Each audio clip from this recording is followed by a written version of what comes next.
Olá, preço da arroba do boi reage em São Paulo, mas em outras praças os valores seguem de lado. Agora no mercado pecuário, DBO.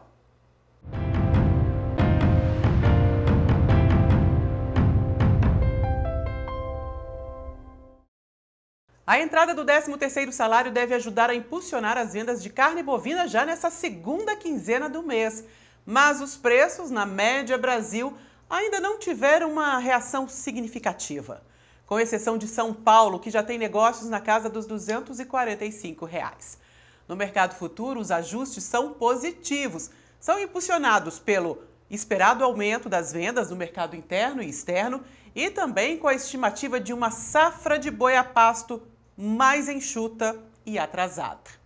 Será que essa alta do preço que já vimos aqui em São Paulo vai deslanchar essa semana? Para falar sobre esse assunto, eu recebo hoje o médico veterinário Iberville Neto, da HN Agro.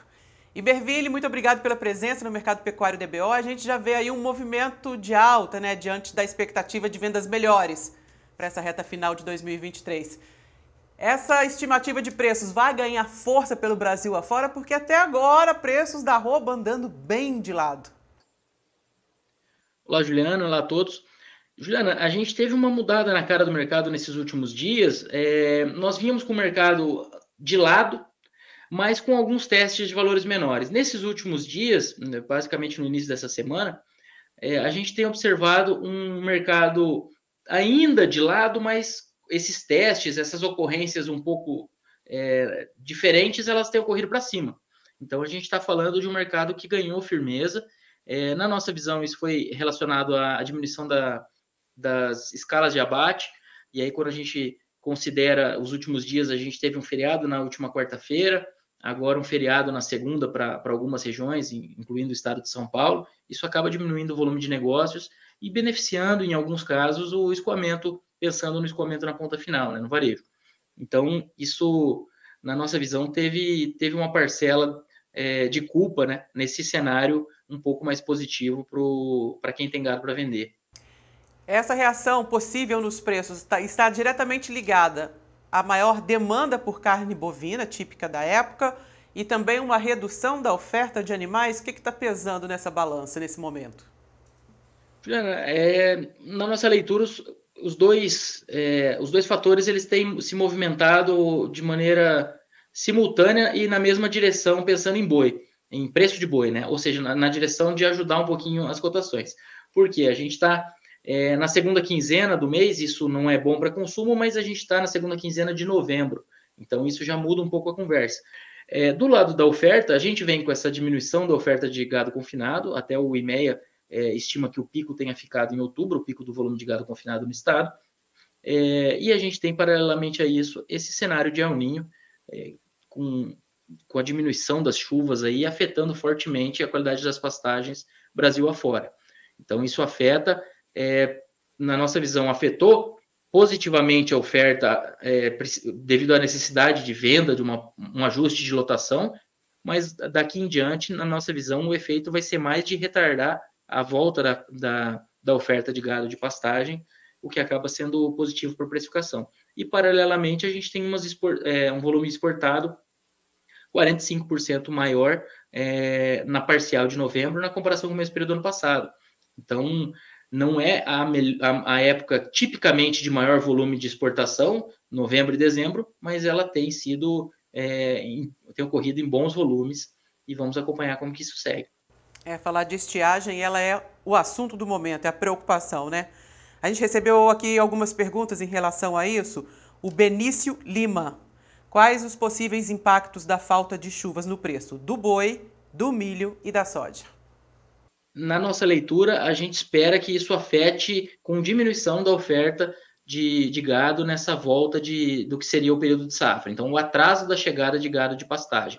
Essa seria a nossa leitura principal para esse período de El Niño que tem acontecido. Quando a gente fala de soja e de milho, a gente tem no mercado da soja Mato Grosso com diversas regiões precisando, fazendo replantio, a qualidade das lavouras tem sido afetada. A Conab ainda não ajustou esses números, mas a expectativa do mercado é que venha ajustando para baixo a produtividade da soja, consequentemente a produção total. E no mercado do milho, a maior preocupação, embora a gente tenha um cenário mais seco em Minas Gerais e excesso de chuvas em algumas regiões no Rio Grande do Sul, que são grandes produtores de milho de primeira safra, a maior preocupação acaba sendo com a janela e com o próprio clima durante o desenvolvimento da safrinha. Quando a gente pega o último El Niño forte que a gente teve em 2015 e 2016, a safrinha 2015 e 2016 teve uma queda de produtividade de 32% na comparação com o ciclo anterior.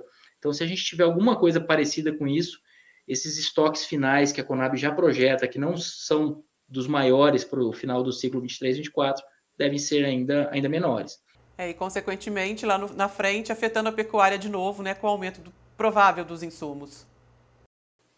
Se a gente tiver um milho subindo muito, né, nesses próximos meses, aí, ao longo do início de 2024, isso pode diminuir a atratividade do confinamento e, por sua vez, acaba dando um ponto a mais positivo para a precificação no segundo semestre de 24. Né? Claro que aqui a gente está conjecturando quebra de safra, evolução de preços, troca e viabilidade do confinamento. Então, assim, está seguindo uma linha de raciocínio possível. Mas é muita coisa, tem muita água para passar ainda embaixo dessa ponte.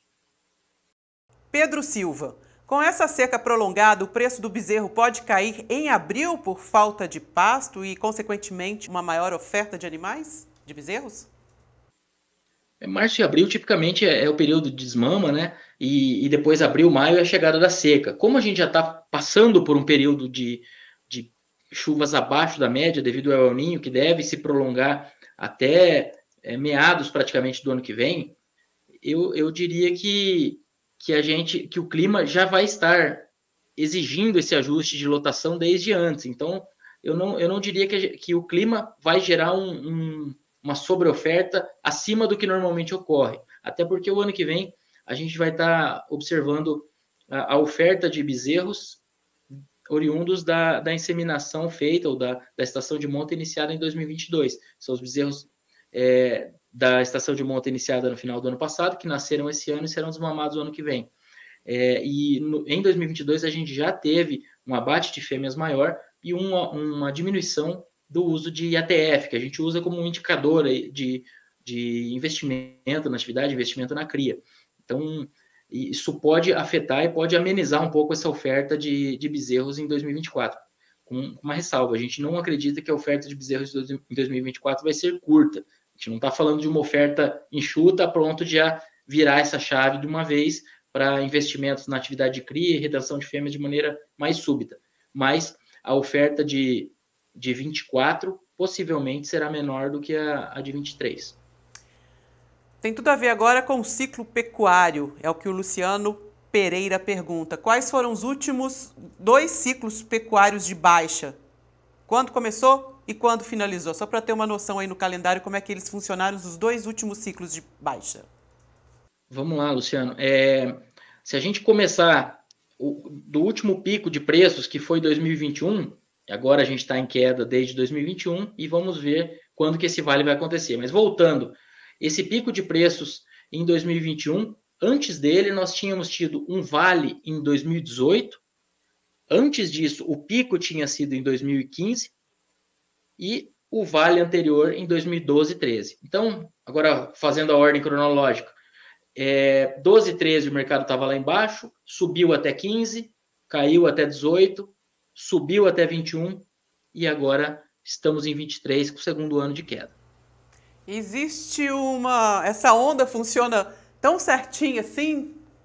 A cada ciclo, a cada 2 anos, aí se sobe e desce? Ou o que pode interferir para aumentar esses prazos, diminuir esses prazos? A tecnologia pode ajudar a diminuir isso?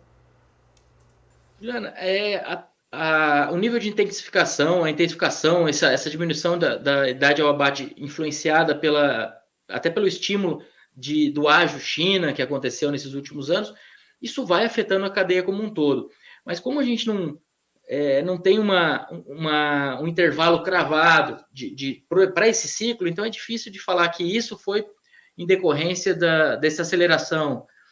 Por exemplo, eu gosto de dar sempre, quando a gente às vezes tenta deixar o ciclo muito, muito pasteurizado, Em 2007, 2008, em 2006 o mercado teve o pior preço da história da pecuária, junho de 2006. Aí 2007, 2008 ele vinha em alta forte. Em 2009 a gente teve a crise global, que é uma crise de demanda, que ela não foi uma crise relacionada aos parâmetros que a gente costuma usar para o ciclo pecuário, que são a oferta, né? A retenção de fêmeas, etc. Então o mercado em 2009 caiu e 2010 começou com arroba em R$ 76,00 e chegou a R$ 115,00. Então explodiu. Isso referência a São Paulo. O que eu quero dizer? Eu quero dizer que a gente desenha o ciclo com base na oferta de fêmeas e na retenção, e isso é uma teoria que a gente acredita aqui na HN, mas sempre tem um ruído que acaba tirando essa possibilidade, na nossa visão, de cravar médias, cravar intervalos muito, muito específicos, justamente porque a gente tem muita coisa em jogo aí, inclusive o outro lado da equação, que é a demanda, né? Exatamente, não é uma ciência exata. Assim, na nossa visão, o ciclo é o principal formador de preços da pecuária. Então, por isso que a gente foca tanto nele. Mas a nossa leitura é mais de momentos de investimento, geram mais oferta, geram preços em baixa e diminuem investimentos e assim por diante. Mas tentar falar de 3 em 3 anos, de 4 em 4 anos, não é muito a leitura que a gente acha a mais segura ou a mais razoável para o mercado. Mas é um outro jeito de ver e dá para fazer algumas contas também, mas não é o jeito que a gente costuma abordar. A China já aumentou suas compras, né? Reta final aí, que antecede o Ano Novo Chinês, que tende a aumentar também as suas compras. Alguma chance de melhorar os preços internacionais diante disso? Os preços realmente eles têm deixado a desejar e nós não temos expectativa de alterações de preços. Os volumes agora no começo de novembro têm sido bem fortes, a gente está falando de 45% mais, média diária 45% superior à do mesmo período do ano passado. Então, se isso continuar, a gente está falando de volumes próximos dos recordes já observados, que foram ali pouco depois de meados do ano passado, agosto e setembro, na casa de 203 mil toneladas. Mas a questão de precificação não está no radar uma melhoria significativa no curto prazo, não. Iberville, te agradeço imensamente a presença. Espero falar com você novamente antes do Natal, do Ano Novo chegarem. Eu que agradeço, é um prazer, contem com a gente. Obrigado, Iberville, volte sempre. E você que está assistindo esse vídeo no YouTube, não deixe de curtir, compartilhar e seguir a DBO nas redes sociais. No Instagram, @portal_DBO, você pode mandar a sua pergunta e eu vou em busca dos especialistas para responder você. As notícias mais relevantes da pecuária de corte você confere na revista e no portal DBO. Muito obrigado pela companhia e até a próxima. Tchau.